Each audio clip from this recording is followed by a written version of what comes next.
Hi everybody, NC Beer Explorer here in Research Triangle Park, that's South Durham, North Carolina. I'm here at the Glass Jug Beer Lab with Chris Creech, and Chris is the co-owner and brewer here at the Glass Jug. Chris, how you doing today? I'm doing good. Appreciate you guys coming out, hanging out with us for a little bit. Yeah, fantastic. Chris, what would you like our readers to know about the Glass Jug? Well, I want them to know everything about us. I guess the kind of quick backstory of the Glass Jug is we started almost 11 years ago now as a retail beer and wine bottle shop. We still have one of the largest retail beer selections in the Triangle.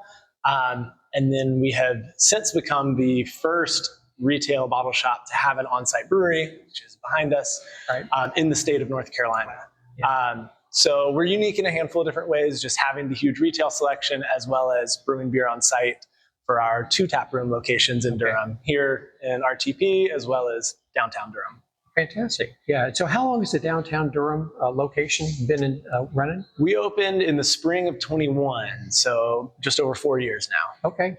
Okay, good. And there's quite a beer scene brewing there in that area. Yeah, just even in the 4 years since we've opened, we've added Dissolver, Atomic Clock, Crank Arm, and Flying Bull, all within walking distance. Yeah, so a community. Yeah, we've had some great brewery crawls already. Yeah, great. And that's there's a social district there, right? Yep. Yeah, all of downtown Durham, from basically the old ballpark to the new ballpark. Well, new, I guess, 20 years old now, but the old ballpark to the current ballpark is all within a social district. So you can get a beer at any of the breweries, walk, have a picnic in the park, walk all throughout downtown. Okay, great. So I understand from reading about Glass Jug that you are very experimental and you really go towards the preferences of your customers. What have you done in that ilk to respond to your customers' preferences? Yeah, so again, opening as a bottle shop, we had a clientele, guests who were very used to new and different and exciting every time they came in the door. So we knew we wanted to focus on small batch stuff that was going to be exciting and different and ever changing, ever evolving, instead of, hey, we've got an IPA, a Pilsner, and a brown ale, and it's the same every time you come in.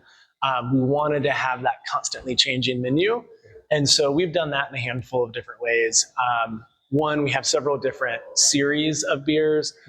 So like now, you see we've got our blueberry ginger pie. Pie is our rotating Goza style sour series. Okay. And we rotate through different fruits or herbs, ginger in this one, just to keep it fresh and changing. We do the same thing with our Imperial Stout, our Deviation series. And then we also have a West Coast IPA series, which we just call our batch series and call it by the batch number. And every month we have a different, we're using different hops or a different grain bill, or we're trying a new process or new ingredient.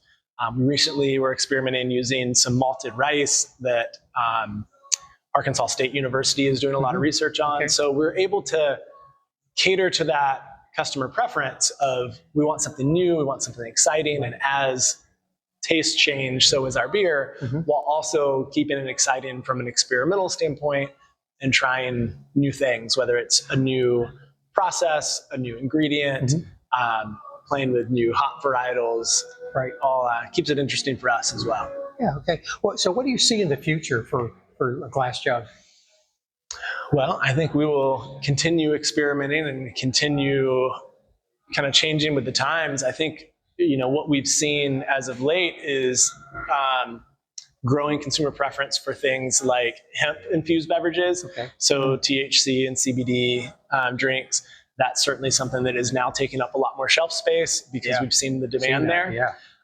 Non-alcoholic options, whether it's NA beer or hop water or just craft sodas. We always make sure that we have something for everyone. Right. We want, first and foremost, to be a place to bring community together, whether you're a craft beer drinker or not. Now, hopefully while you're here, you'll try 1 or 2 of our beers and we'll get you into craft beer. But regardless, we want people to feel comfortable. Right. So no matter where consumer preference goes, we are trying to stay as much as we can one step ahead and be sure that we have a good variety and good selection of whatever products people are interested in. Okay, well, fantastic. Well, thank you, Chris. I appreciate your time, and That's all for today. If you happen to be in the Research Triangle or in downtown area of Durham, make sure you come by the Glass Jug Beer Lab.